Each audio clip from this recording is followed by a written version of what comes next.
Oi, gente, bom dia. Hoje a aula vai ser sobre expansão marítima. Eu acho legal a gente relembrar o que a gente estudou na semana passada, que foi justamente o Renascimento Cultural.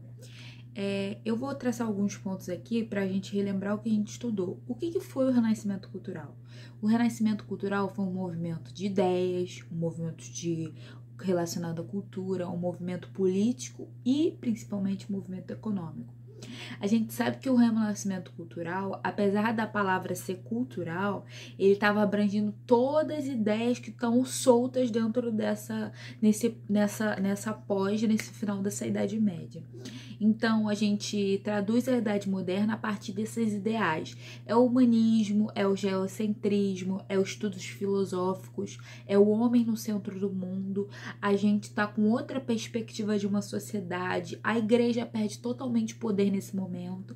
Então, a gente tem outros ideais, busca por novos espaços, busca por novas conquistas. E a expansão marítima é justamente o desdobramento desse renascimento cultural. Tá? Na semana passada a gente também estudou as reformas, e a reforma também faz parte desse desdobramento desse renascimento cultural. E é isso, a gente pegar e gravar que a expansão marítima é um desdobramento específico do renascimento cultural, desse renascimento cultural. Tanto que a gente chama ele de renascimento comercial, que é muito importante, o renascimento comercial europeu, tá bom? Aqui eu vou tentar traçar alguns pontos para a gente ter ideia de como funcionou essa expansão marítima, tá bom? Vamos lá.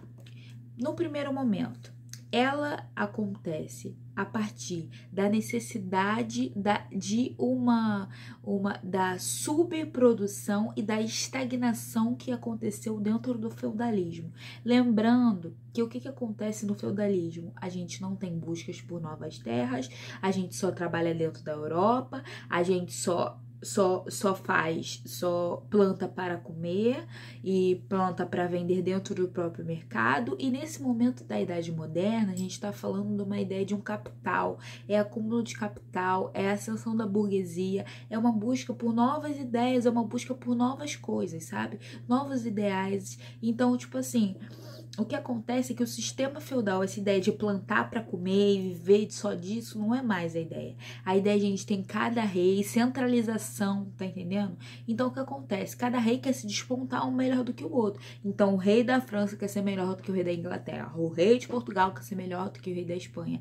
Então, para você ser melhor, você precisa de quê? Dinheiro, de money, de grana, de tudo. Então, isso tudo faz parte de uma centralização, de uma dominação de território, uma busca incessante, o despontamento de uma busca por novas terras, entendeu?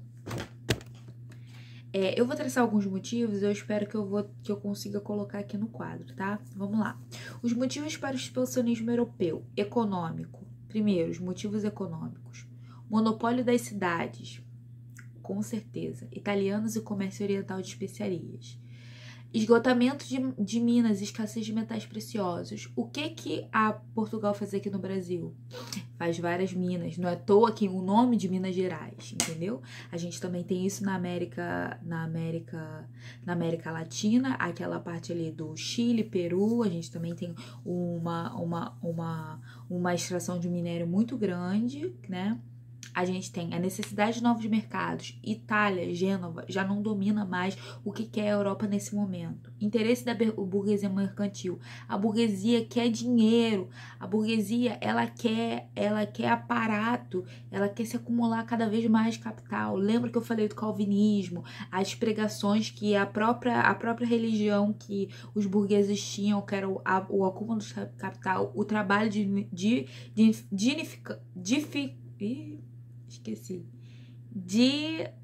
o trabalho como o principal ideal do homem. O trabalho, ele coloca o homem no caminho certo, no caminho de Deus. A busca por novas fontes produtoras de mercadoria, especiarias, metais preciosos, sabe? Eu não quero mais saber só de plantar minha comida, eu quero saber de riqueza, eu quero saber de acúmulo. Na relação da política, a centralização. Política é centralização.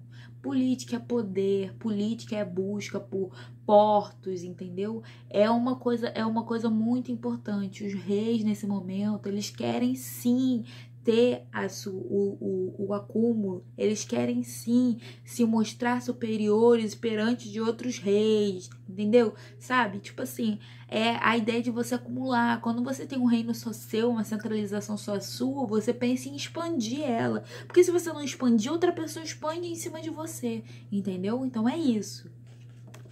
Cultura, relação à cultura. O que a gente está falando de cultura nesse momento?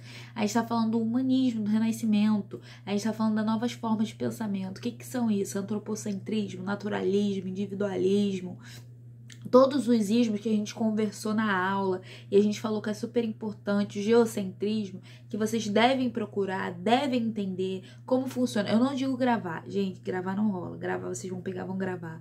No outro dia vocês vão esquecer. A ideia é vocês entenderem como é esse processo. Porque o humanismo é você transformar aquela pessoa, não é a fé que rege a pessoa. Aqui o que rege é justamente é o homem que rege, sabe? É a ciência, é o científico, sabe?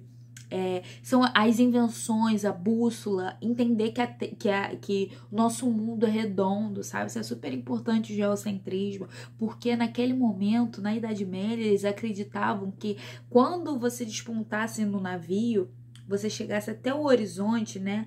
O fim, lá onde a gente vê a linha, quando a gente chegasse lá, ia ter um subterrâneo que você cairia lá e você morreria porque tinha vários monstros. Então, tipo assim, é você desmistificar toda essa ideia que a própria igreja criou, sabe? É novos ideais, é muita coisa nova. Na religião, a religião também está nesse momento. Não é porque o renascimento despontou, não é porque o humanismo despontou que a religião não está aqui. A religião está aqui, o espírito das cruzadas. O que acontece? A igreja, na Idade Média, ela perde muito poder, muitos fiéis, muitas coisas. Então, nesse momento, ela apoia esse expansionismo marítimo porque ela quer o quê? A busca por novos fiéis. Não é à toa que o Brasil é um país muito muito católico. Por que o Brasil é um país muito católico? Porque a gente tem uma catequização de índios no decorrer da nossa história, sabe? Isso é super importante também.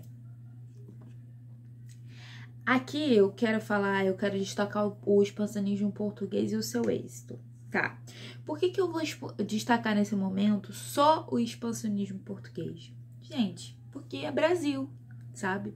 E é super importante vocês entenderem isso. O expansionismo português, ele se destaca como pioneiro. Mas quais são os motivos para ele ser o pioneiro? Um dos motivos. Foi o primeiro a formar um Estado Nacional. Foi o primeiro a centralizar. Por que foi o primeiro a centralizar? Porque Portugal, muito antes de Luís XIV, da França, da Inglaterra se centralizar, Portugal já tinha uma ameaça dentro do seu território. Que ameaça era? A ameaça árabe. A Península Ibérica, vou colocar uma foto aqui. A Península Ibérica fica em paralelo com o Mediterrâneo. Então a gente tem o mundo árabe ali querendo dominar a Península Ibérica. Não é à toa que até hoje Portugal e Espanha têm um contato muito grande. A cultura árabe tá ali o tempo inteiro. Então, assim, é você conquistar território, você centralizar o que é seu, sabe? Então é isso. Por que acontece? Por que o expansionismo português se destacou? Primeiro, foi despontada da formação do Estado Nacional. No segundo momento, e por que isso aconteceu? Por que aconteceu essa centralização? A gente tem a Revolução de Avis, né? E que coloca Dom João I ao trono. Quem é Dom João I? Depois é a dinastia. Apesar da dinastia Borgonha tenha fundado o reino de Portugal, só com Dom João I, que depois tem o Dom João que a gente conhece também, que vem para o Brasil e que coloniza o Brasil e tudo mais, a gente tem uma centralização muito forte que não havia antes, entendeu? A centralização não é só pelo medo árabe, é também pelo medo espanhol. Lembrando que a Europa, que Portugal e Espanha não tem uma boa relação e elas ficam uma do lado da outra. E elas também se destacam nesse expansionismo, nessa busca pela expansão marítima. Elas disputam quem vai encontrar as Índias primeiro, sabe?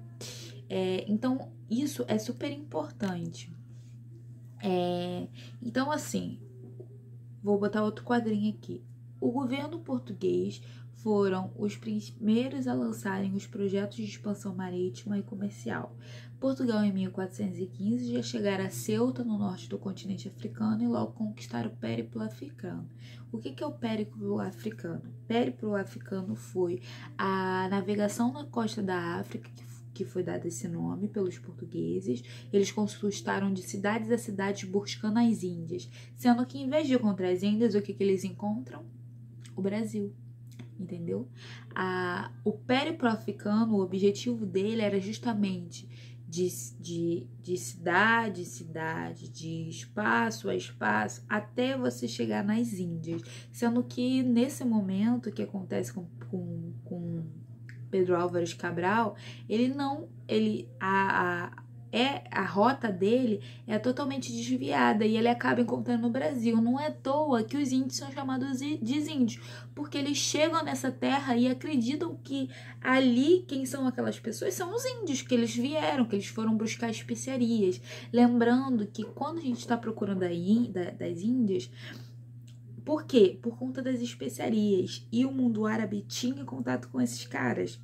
Eles queriam dominar todos os comércios, independente, não depender de outros comerciantes para poder fazer os seus comércios, e sim dominar tudo, é centralizar, é você pegar tudo para você, entendeu? Então, o que acontece é isso, o périplo africano se desdobra depois em Pedro Álvares Cabral. E ele encontra o Brasil, né? E chama de Índia, sendo que depois eles descobrem que ali não é realmente a Índia e tudo mais. Eu vou ler um negocinho aqui pra vocês, que é chamada Chegada do Oriente nas Índias. Vou botar o quadro aqui. Essa frase teve como ponto culminante a expedição de Vasco da Gama. Vasco da Gama encontrou as Índias, que atingiu Calicut em 1498 e foi marcada pela conquista de pontos estratégicos nos oceanos Índico e Pacíficos. Esses pontos eram fundamentais para o domínio das rotas asiáticas que os muçulmanos que controlavam os comércios nas Índias. A viagem de Pedro Álvares Cabral, olha que legal, que atingiu o Brasil em 1500, se enquadra nessa etapa. Com a expansão marítima e comercial, Portugal assumiu a redistribuição de produtos asiáticos. O que acontece? Lisboa, inclusive, alcança o principal centro comercial. Ele se destaca além da Itália. Olha que legal! A gente estudou o quão importante foi o papel da Itália, o quão importante foi o papel desse comércio na Itália. Então, Lisboa, nesse momento, ele se destaca diante dessa Itália. Então, o que é essa expansão marítima? Só fazendo um geralzão. A expansão marítima, ela vai se desdobrar nas colônias. Na colônia da América do Sul, né? América Latina, América Portuguesa, América Espanhola. A gente também tem a Inglaterra, que é nos Estados Unidos. A gente desponta em vários sistemas coloniais. Mas, num primeiro momento, o objetivo dela foi totalmente econômico. Mas ele também tem outros aparatos para poder levar isso. Não é só a economia, é a busca por uma nova aventura, é a busca filosófica, é a questão religiosa. Tá tudo muito junto. Eu acho legal vocês entenderem que o renascimento cultural, ele tá junto. Tudo tá acontecendo ao mesmo tempo na Europa. Não é aconteceu com o renascimento cultural, aconteceu o expansionismo. Tá tudo entrelaçado, sabe? É tudo lento e gradual. E isso não acontece assim. Isso leva um tempo. Para eles acharem o Brasil, foi muito tempo que foi chamado de Novo Mundo. Eu espero que vocês tenham entendido o que eu quis passar. Gente, por favor, leiam sobre. Procura na internet. Tirem suas dúvidas, me mandem mensagem no WhatsApp, sabe? Vamos fazer uma corrente aqui para poder isso dar certo, porque é importante. Façam exercícios, exercitar é super importante. Tira a dúvida de exercício, pode me chamar a qualquer hora no WhatsApp, tá? Eu tô à disposição de vocês. Então, depois façam os exercícios depois dessa aula, que a gente vai corrigir. Vamos tirar dúvida, tá bom? Se tiver dúvida da outra aula também é legal levar. Levem tudo o que vocês querem fazer, tá bom? Beijinho.